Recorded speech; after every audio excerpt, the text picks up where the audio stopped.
So could Trump win in a landslide? Welcome back to the channel, Culture Confederacy here. It's Thursday.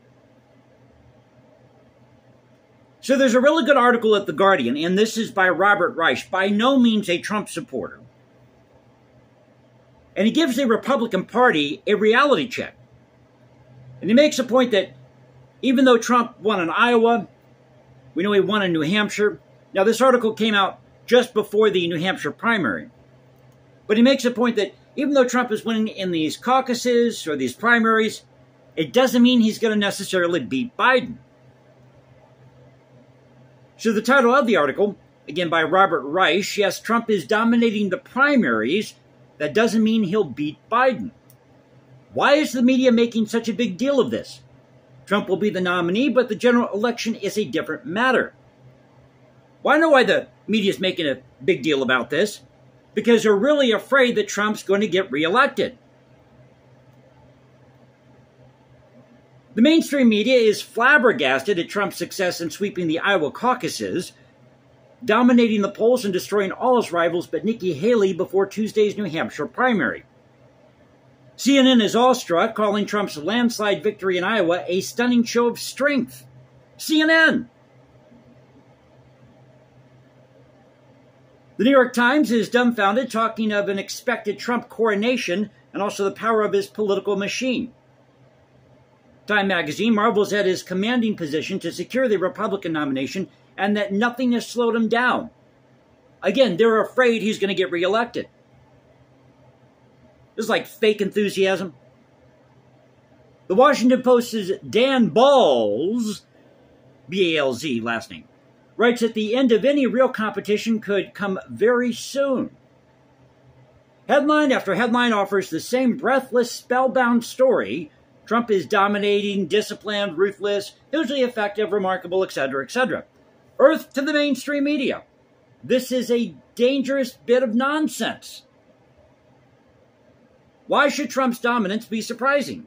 He's dominated the Republican Party since 2016. He's dominated by ridiculing opponents, blasting anyone who stands in his way, bullying, browbeating, and bellowing. The media eats it up. He's outrageous and entertaining. That's all part of Trump's stick. That's what he does. And these people go to his side after he makes all these comments about them, after they lose to Trump. It's quite funny, actually. Now, Trump's success in last week's Iowa caucuses, wasn't a stunning show of strength.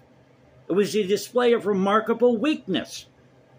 He got just 56,260 votes. And this is key, folks. There are 2,083,979 registered voters in Iowa. Fewer than 3% of Iowans voted for it. So the Republican Party, Trump, is really going to have to hammer home that he's the candidate you want to vote for.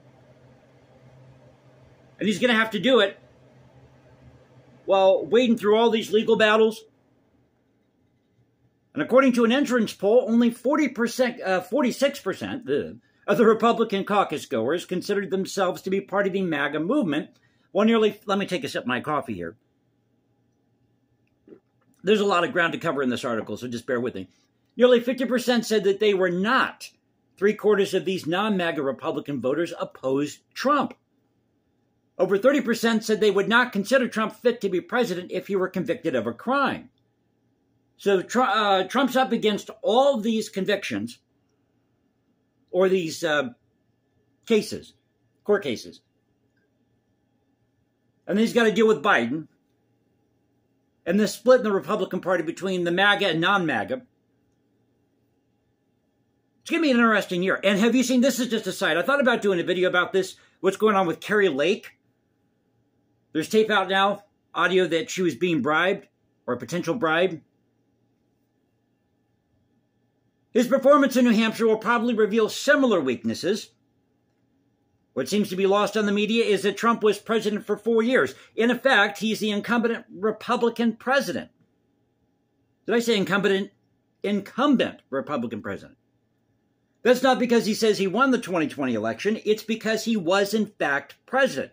So he does have a leg up here because he was president. Former presidents have a huge advantage in their party's primaries because they, and this is also key, control their party's apparatus. Presidents who have served just one term and seek the nomination for another are always renominated by their party, as was Trump in 2020 and presumably will be again in 2024. Of course, Trump will be the Republican nominee. Trump was the party's presumptive nominee before he even announced he was running again. So everybody knew that Trump was the guy that was going to run here. He's our go-to guy. What's remarkable is that he nonetheless attracted so many competitors for the nomination, but raised a lot of money for the primary runs. Tim Scott, Nikki Haley, and Ron DeSantis finished September with a total of $26.7 million available for use in the primary, and that's no small change. But it's also easy to forget that Trump began his third bid for the White House just days after Republicans took a beating in the midterms. Remember that? It was supposed to be this big red wave, and it turns out it was just a trickle. That was the third straight national election in which Trump was a drag on his party. Across the country, his hand-picked candidates who embraced his big lie that the 2020 election was stolen lost critical races. So here you can clearly see that Robert Reich is not a Trump supporter. Now, I don't think there was a big lie here. I mean, because we know that there were possibly some things that were sneaky about the 2020 election. Let's just put it that way, okay? I mean, that happens in politics all the time, YouTube.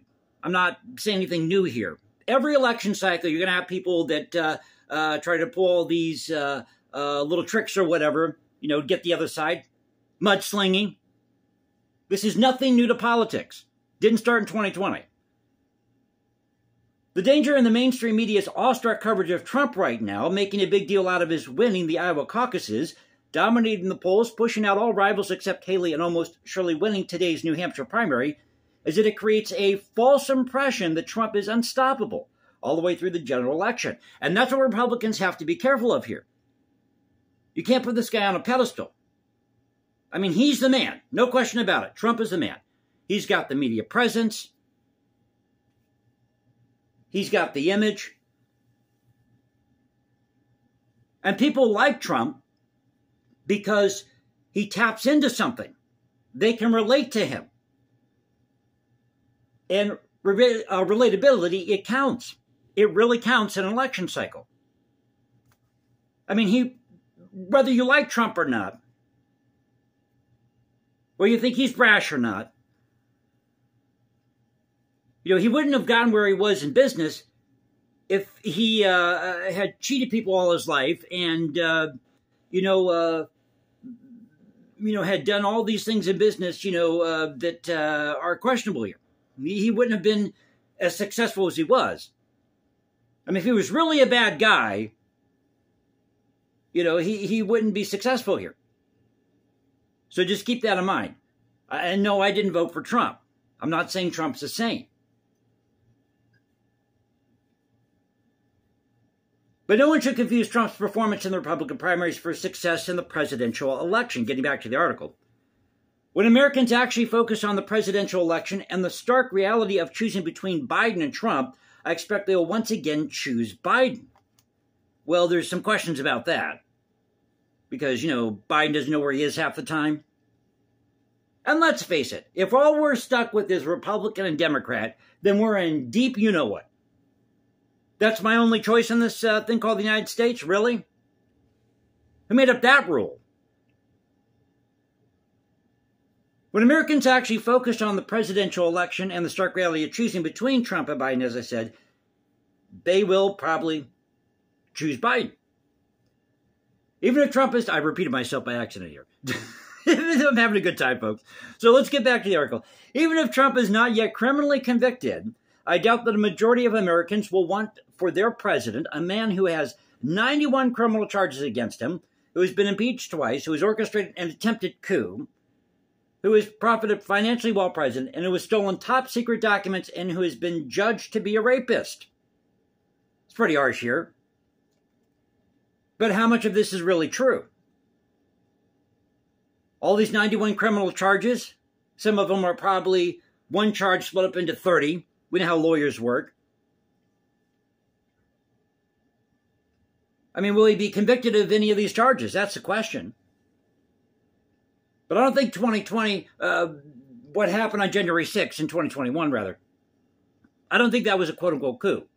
As I've said many, many times here on the channel, many times, YouTube, you had a rally that got out of hand, turned into a riot because you didn't have enough security to handle the crowd, and throw in the mix here that it was probably a ruse to get rid of Trump, to make Trump look bad. Another political tactic by the other side. Again, nothing new here. And that's the thing that really gets me. Everybody acts like this is something new.